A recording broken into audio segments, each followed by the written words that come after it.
Friends, इस video में मैंने 10 क्वेश्चन लिए हैं और ये क्वेश्चन जो मैंने पिछली क्लासों में पढ़ा दिया है एमपी के बारे में, वहीं से लिए गए हैं।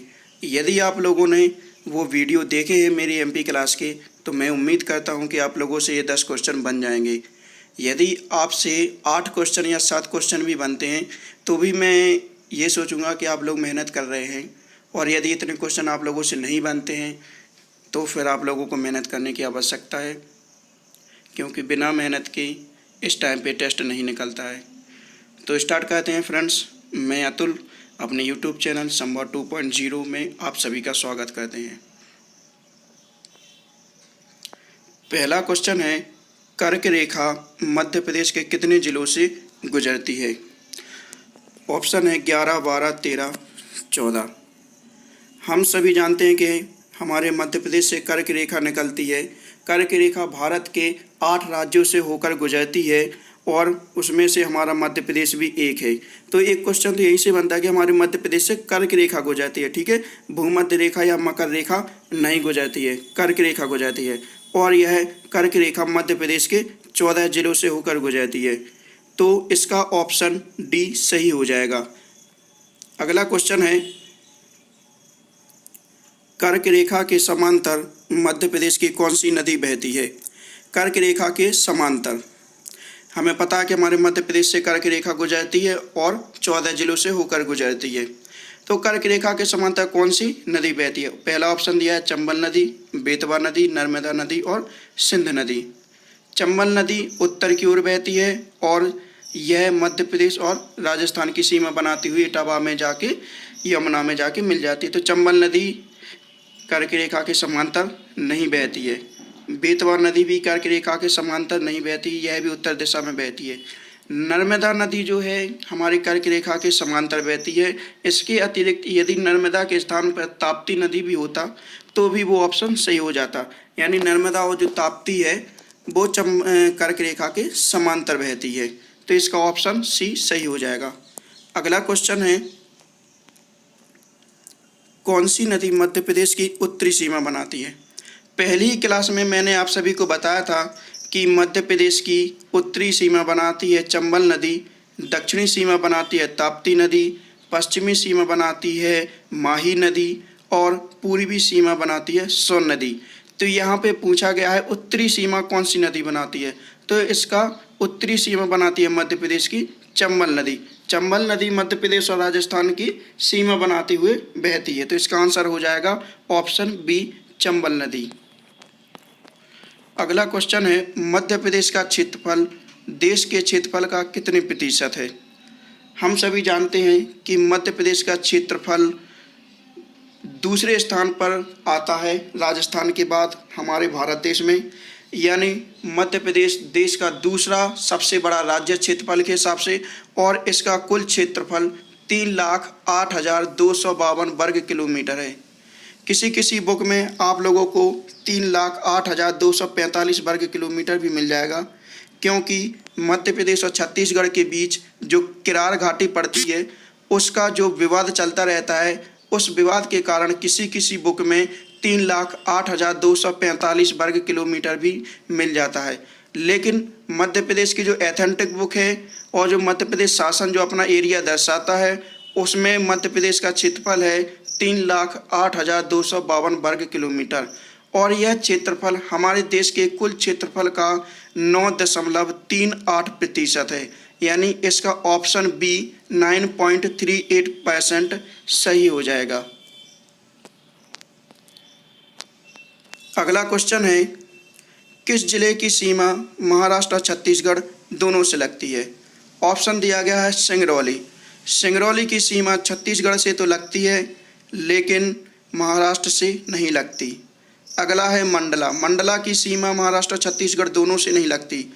तीसरा ऑप्शन है बालाघाट। बालाघाट की सीमा महाराष्ट्र और छत्तीसगढ़ दोनों से लगती है। यदि आप लोगों ने हमारा पहला वीडियो देखा होगा तो ये क्वेश्चन बहुत ईजी आप लोगों से बन जाएंगे। तो इसका पाँचवें क्वेश्चन का आंसर हो जाएगा ऑप्शन सी। अगला क्वेश्चन है, इस वर्ष भोपाल को मध्य प्रदेश की राजधानी बनाया गया। ऑप्शन है 1949, 1956, 1972 और 1981। भोपाल के बारे में कुछ बताना चाहूँगा। जून 1949 को भोपाल को मध्य प्रदेश जो भोपाल है उसे भारत में शामिल किया गया। जून 1949, ये MPPSC का क्वेश्चन है, आया हुआ क्वेश्चन है। भोपाल को भारत में कब शामिल किया गया था? भोपाल को भारत में शामिल किया गया था जून 1949, 1949। इससे पहले भोपाल एक स्वतंत्र राज्य था। इससे पहले भोपाल स्वतंत्र राज्य था, तो भोपाल को शामिल किया गया था जून 1949 में। अगला ऑप्शन है 1956। मैंने आप लोगों को दूसरी क्लास में पढ़ाया था कि मध्य प्रदेश की राजधानी भोपाल को 1956 में ही बना दिया गया था, लेकिन 1956 में भोपाल जिला नहीं बना था। जिला बना था भोपाल 1972 में। भोपाल के साथ साथ राजनांद गांव भी जिला बना था 26 जनवरी 1972 को। राजनांद गांव अब छत्तीसगढ़ में पहुंच गया है और भोपाल जिला बना था 1972 में। इससे पहले जब 1956 में जब भोपाल मध्य प्रदेश की राजधानी बनी थी, तब भोपाल एक तहसील थी जो कि सीहोर जिले में पड़ती थी। तो छठवें क्वेश्चन का आंसर हो जाएगा ऑप्शन बी 1956।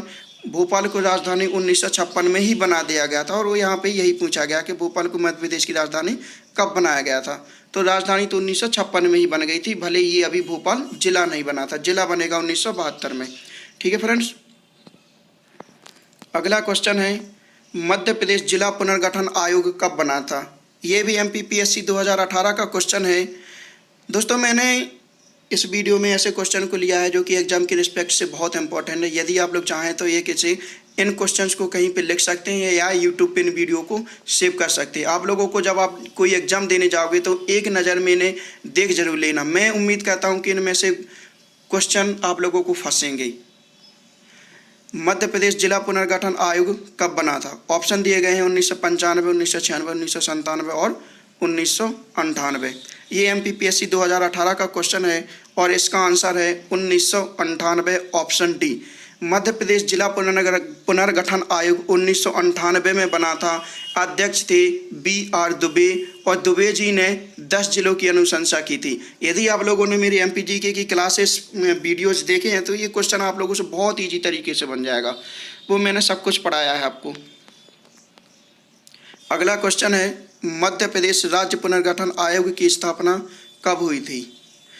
ये भी जो MPPSC में आया था, लेकिन ये बहुत पहले आया था। मध्य प्रदेश राज्य पुनर्गठन आयोग की स्थापना हुई थी 29 दिसंबर 1953, 29 दिसंबर 1953। ये भी मैंने अपनी क्लास में पढ़ाया है। अध्यक्ष थे फजल अली, 2 अन्य सदस्य थे हृदयनाथ कुंजरू और KM पाणिकर। तो क्वेश्चन नंबर 8 का आंसर हो जाएगा ऑप्शन बी। मध्य प्रदेश राज्य पुनर्गठन आयोग बना था 29 दिसंबर 1953 में। इससे पहले जो क्वेश्चन था उसमें था जिला पुनर्गठन और ये है राज्य पुनर्गठन, दोनों में कंफ्यूज मत होना। अगला क्वेश्चन है चौरागढ़ किस पर्वतमाला पर स्थित है? तो चौरागढ़ या धूपगढ़ दोनों ही महादेव पर्वत पर स्थित हैं। चौरागढ़ और धूपगढ़ दोनों ही महादेव पर्वत पर स्थित है और महादेव पर्वत हिस्सा है सतपुड़ा रेंज का। मैंने आप लोगों को जब मध्य प्रदेश के भौतिक पठार बताए थे उसमें मैंने आप लोगों को बताया था कि जो सतपुड़ा रेंज वो 3 हिस्सों में डिवाइडेड है। पश्चिम से पूरब की ओर हम देखें तो बड़वानी की पहाड़ियाँ मिलती हैं, महादेव हिल्स मिलते हैं और मैकाल पर्वत मिलता है। तो चौरागढ़ और धूपगढ़ मिलता है हमें महादेव पर्वत में। क्वेश्चन नंबर 9 का आंसर हो जाएगा ऑप्शन सी। अगला क्वेश्चन है बालाघाट जिले में पाई जाने वाली धारवाड़ सेल समूह को किस सीरीज की संज्ञा दी जाती है? तो बालाघाट जिले में जो सेल समूह पाए जाते हैं उसे चिपली सीरीज के नाम से जानते हैं। चिपली सीरीज, ये व्यापम का क्वेश्चन है, पटवारी में आया हुआ क्वेश्चन है। ये आप लोगों को किसी बुक में नहीं मिलेगा, तो इसे कहीं पे नोट कर लेना। धारवाड़ सेल समूह को चिपली सीरीज के नाम से जानते हैं, यानी क्वेश्चन नंबर 10 का आंसर हो जाएगा ऑप्शन सी। ठीक है फ्रेंड्स, तो ऐसे ही मैं इम्पोर्टेंट क्वेश्चन लेकर 10-10 क्वेश्चन लेके वीडियो बनाऊंगा, जिससे आप लोगों को इस वीडियो में ही क्वेश्चन याद हो जाएं। धन्यवाद फ्रेंड्स।